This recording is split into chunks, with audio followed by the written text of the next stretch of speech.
Welcome to the Lake Granbury Master Gardeners Demonstration Garden here in Hood County, located behind the Hood County Annex 1. Today we will be in the Earthkind Roses Garden.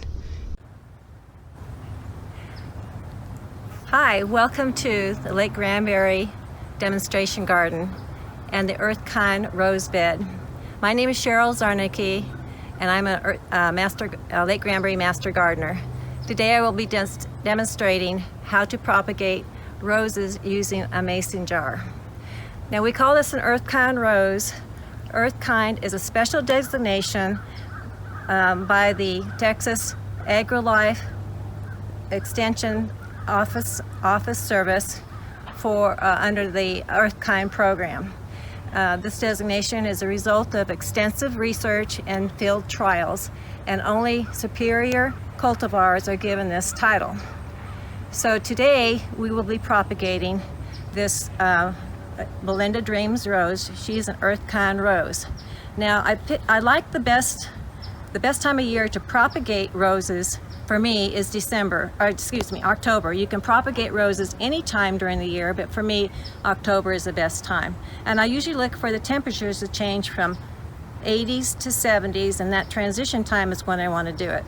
So again, my favorite time is October. I'm selecting this rose. It's one of my favorite roses, and you want a rose that you like, and you're going to have, because you're going to have another one of them. And this rose has rose petals. The petal itself has 100 petals. It's got a good stem for cutting and bouquets.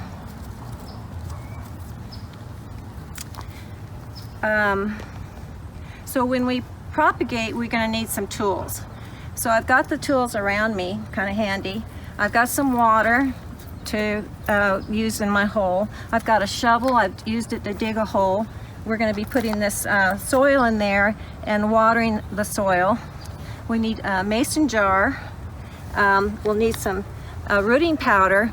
Now you probably want the rooting powder, buy it from Home Depot or Lowe's, and you can keep it in the refrigerator, but you do not want to stick your cuttings in the powder itself. You want to have a separate container with some powder in it, and this you will use, but you'll throw it away. If you use this container, you're going to be contaminating the powder. Okay, I usually start out every year with a brand new container. You will need gloves. Gloves are needed to keep you from spreading your bacteria on your hands to the cutting. So I'm going to go ahead and put those on now. You'll need to label your rose, which I have done already. And I use a paint pen for that. And then we're going to use this as another purpose, as a dowel to make my hole in the soil. You will need pruners, bypass pruners, and bypass pruners are pruners where the upper goes past the lower, and that way you're not smashing the stem of the rose that you're going to propagate. I have sterilized this in a Clorox bleach water. It's 10 parts water, 1 part Clorox, but you can also use Clorox wipes. When you're out in a rose bed and you're going from one rose to the other, it's very important to sterilize between roses, because you can take a disease like rose rosette from one plant to the other just by not using your Clorox wipes. So that's very important to do that. Okay, so let's talk about cuttings. You want to take a spent rose, and here is a rose that's spent. This one's kind of a small stem, but you want to grab it and follow it back. This one's going to give me a heel thing. I'm going to tear it off, and what we've got is a heel thing right there, and that node, there's a whole lot of meristem cells. Now, meristem cells are undifferentiated cells that can grow either into a terminal bud, a leaf, a branch, or into roots. Now, this node up here by the flower is the terminal bud. It's already said I want to grow up and be a bud. But whenever I cut, which I'm going to do right now, the terminal bud, Okay. that's re-signaling all the meristems. When you're at home and you cut the top off of a plant, it wants to grow sideways. So what we're doing is signaling, re-messaging the meristems to grow sideways. So there's meristems in each of these nodes. There's a node here, here, here, here, here, and here. So we're re-signaling all those that we want to grow sideways. Now we're going to re-signal the one at the bottom to become a root system. And actually I've got two good heels right here. I'm going to break this and take this upper one. And I'm tearing it apart, and I've created another heel stem right there. So I'm exposing the meristems in that node. Okay, I'm going to go up and I'm going to clean off the bottom stems on these 3 or 4 nodes. I'm going to take another cutting here. Doing the cuttings is probably one of the most difficult part of the presentation, the propagation, and it's the hardest thing to get right. So here again, I've taken a spent bloom and I cut back about 8 inches, and I have a node here, here, here, 2 nodes here and here. And what I want is probably 4 nodes off of this when I get done. Now, if you have your nodes more frequently together, you can have 6 or 8 nodes. Half of them will be nodes that go in the ground, the other half will be on top. Now, each of these nodes have meristems, and meristems are undifferentiated cells that can grow into a terminal bud, a leaf, a branch, or roots. So we're going to re-message this this stem to give us what we want. We want roots to come out of the bottom. When you trim the top and cut off the terminal bud, what happens to your plants? They want to grow sideways. So what we just messaged the stem is we want your nodes to put out stems sideways. So each node is now going to want to go sideways. Now we're going to tear off the bottom limbs on the bottom 2 nodes, and then we have 2 nodes left on top with leaves.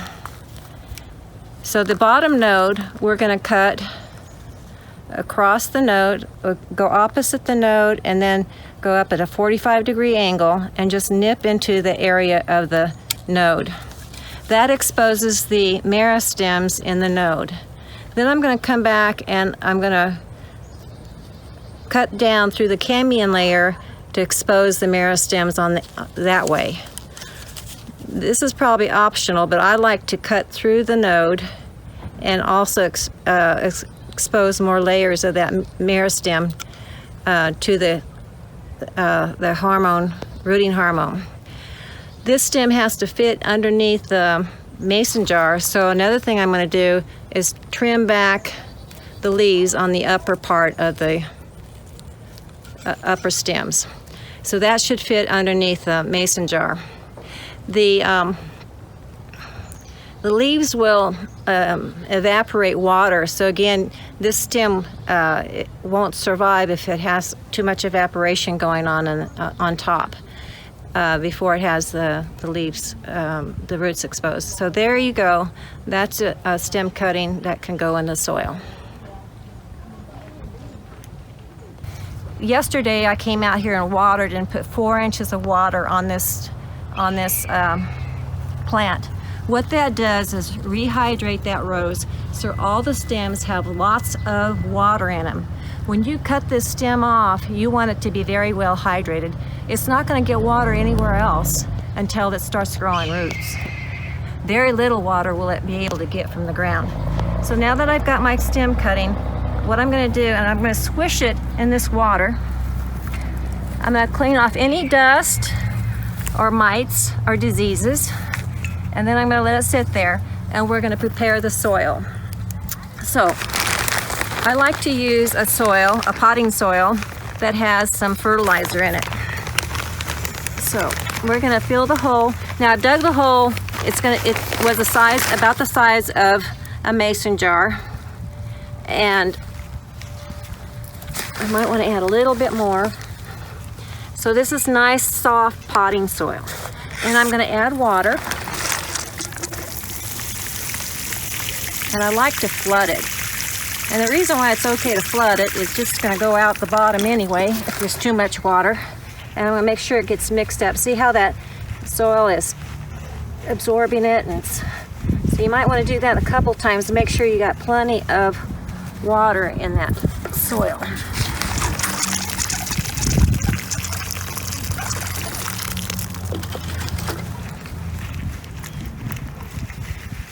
Okay.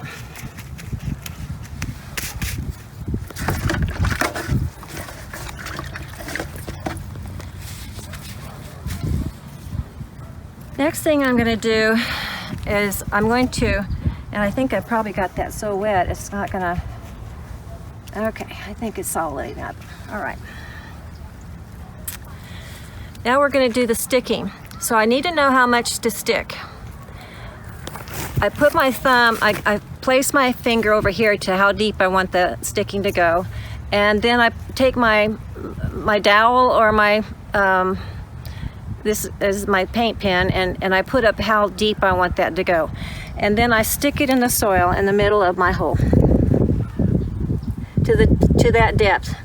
Now let me demonstrate what that does. If this is my hole, that's how deep I want my stem to go, that deep, and I want that stem to hit at the bottom of it. I'm going to put hormone around that stem, and I don't want to rub it off as I go down into the hole. And I don't want to be rubbed off at the bottom of that stem, because that's where all the meristem's at, and that's where I want the growth to happen. So at this point now, I can take my rooting hormone, which I've separated it from the container because I don't want to contaminate the rest of it. And I'm going to try to get as much as I can of this rooting hormone around that stem. And then I tap off any extra. And I stick it in the hole gently without trying to rub off any of that rooting hormone. Now I push the soil into it. And I really got that wet. It doesn't have to be that wet. And I take my mason jar and put it on top. Now if I need to, I can water now around it, but I'm not going to because I've got that plenty wet. But I can draw the soil up and around the container.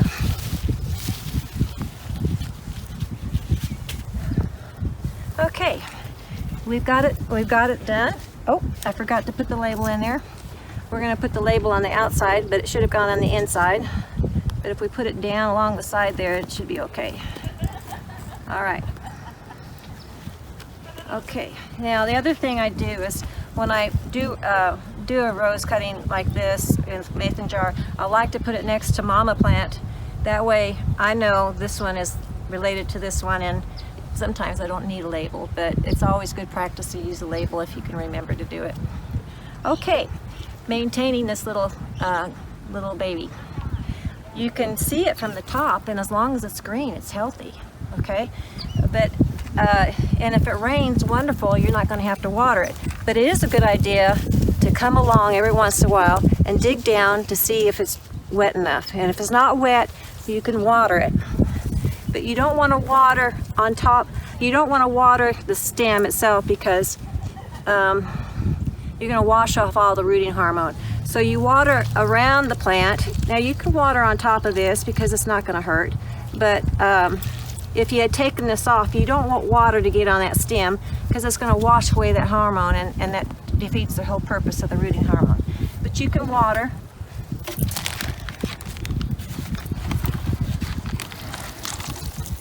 Around that plant, whenever you think that there's not enough dampness in the soil, dig down about 6 inches, and if it's dry anywhere within that 6 inches, go ahead and water the whole plant. And in the wintertime, it gets cold, so you can bunch up the mulch higher on this. You can even, I sometimes put a rock on this to keep it from moving. If it gets real cold, you can put row crop cover over it. And I sometimes even use Christmas tree lights, and it looks pretty. So when it gets to be 20 degrees outside, that's when I pull out my Christmas tree lights. Well, that's how you propagate a rose with a mason jar. I hope you enjoyed this presentation. And if you like us on Facebook, share us. Thank you.